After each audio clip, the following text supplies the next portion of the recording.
नमस्कार मित्रों।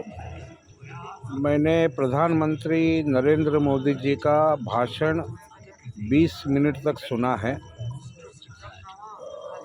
जहाँ तक मैं एनालाइज कर पा रहा हूँ, ये भाषण अंतर्राष्ट्रीय कम्युनिटी को और पाकिस्तान को एड्रेस किया गया था कि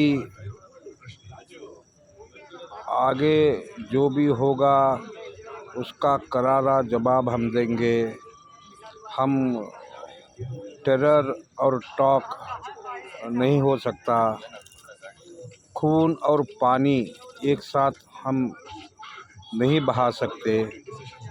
चौथा पॉइंट उन्होंने बोला कि जो आत्मनिर्भर भारत के तहत हमने जो उपकरण भारत में स्पेशली एचएएल ने तैयार किए हैं, लाइक आकाश और बाकी जो संसाधन है, इसका जिक्र किया।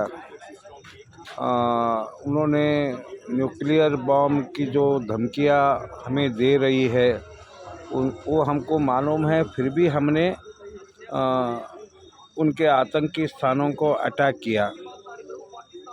छठी बात उन्होंने कही कि हम किसी भी मध्यस्थता के बारे में हम तैयार नहीं है, ये आपसी मामला है। सातवीं बात उन्होंने हमारे आर्मी, नेवी, एयरफोर्स के साहस की सराहना की। सब कुछ इस भाषण में ठीक था, मगर ये जो उर्दू में कहावत है, तू इधर उधर की बात ना कर, ये बता काफिला कहाँ से लौटा। जब हमको सब मालूम था कि उनका रनवे डैमेज हो चुका है, उनका एयर डिफेंस सिस्टम ख़त्म हो चुका है, वो घुटने पे आ गए हैं। प्रधानमंत्री मोदी जी, आपको सीज फायर करना था, युद्ध नुकसान करता है, मगर कुछ हम ट्रेलर दिखाया था, सिनेमा वो दिखा रहे थे। हमको क्लाइमैक्स दिखाने की कम से कम 1-2-3 घंटा उसको अबेंस में रखते। 3 बजे डोनाल्ड ट्रंप ट्वीट करते हैं और 5:30 बजे 5 बजे सीज फायर होता है, 5:45 6 बजे के बीच में पाकिस्तान उल्लंघन करता है। ये सब देखने के बावजूद डोनाल्ड ट्रंप क्या हमारा बाप है? डोनाल्ड ट्रंप क्या हमारा मामा है?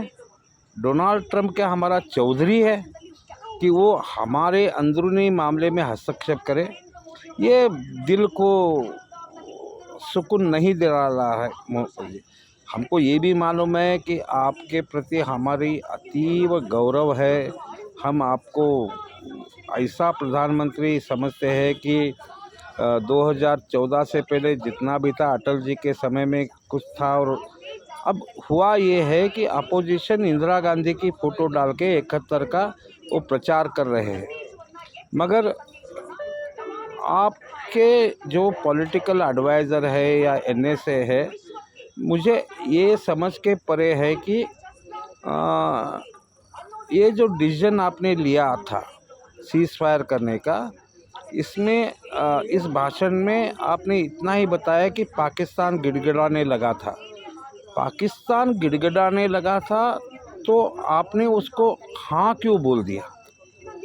ये समझ के परे है मोदी जी।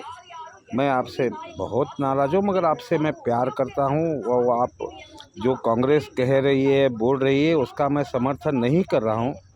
मगर एक ध्यान में रखिए कि जो 140 करोड़ भारत की जनता और जो सैनिक है, हमने सोचा था कि 20 मिनट में आप इसके बारे में बताएंगे कि भाई जब हम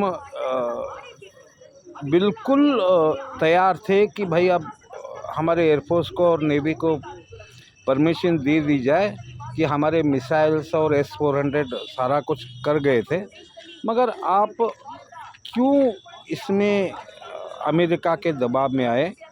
ये उत्तर मैंने सोचा था कि आज के भाषण में आप देंगे।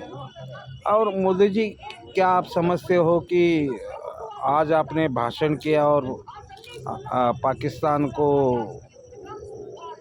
हिमायत दी कि आप चुपचाप रहे करके? मोदी जी, पाकिस्तान एक बहुत बड़ा हरामी देश है और इस हरामी देश को मालूम है कि कब चुप बैठना है और कब अटैक करना है। ये अपनी हरकतें बिल्कुल, जैसे आपने मोदी जी देखा होगा कि कल पूरी रात कुछ भी नहीं हुआ, आज दिन भर कुछ भी नहीं हुआ, DGMA के ब्रीफिंग के बाद भी कुछ नहीं हुआ, आपके भाषण होते होते अभी 10-12 मिनट हुए हैं तब भी कुछ नहीं हुआ, और आज रात को भी कुछ नहीं हुआ, और आगे 2-3 महीने भी कुछ नहीं करेंगे वो।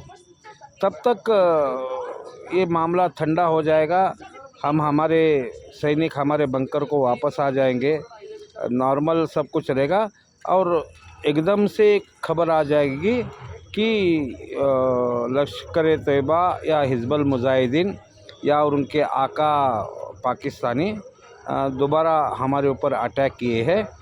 फिर दोबारा ये जो मोमेंटम था, वो मोमेंटम बिल्ड करने के लिए फिर एक 15-18 दिन लगेंगे, और फिर ये 4-5 दिन के बाद ऐसे, अभी इस बार तो डोनाल्ड ट्रंप ने बोला है, अगली बार युगांडा, नामीबिया, ऐसे कोई राष्ट्रपति जो हमारे बराबर के नहीं, वो आपको ट्वीट करके बताएंगे कि हमने समझौता किया है। ये ऐसा हम कितना दिन झुकेंगे? मोदी जी, आपने भारतीय सेना को नाराज़ कर दिया, यही मेरा कहना है।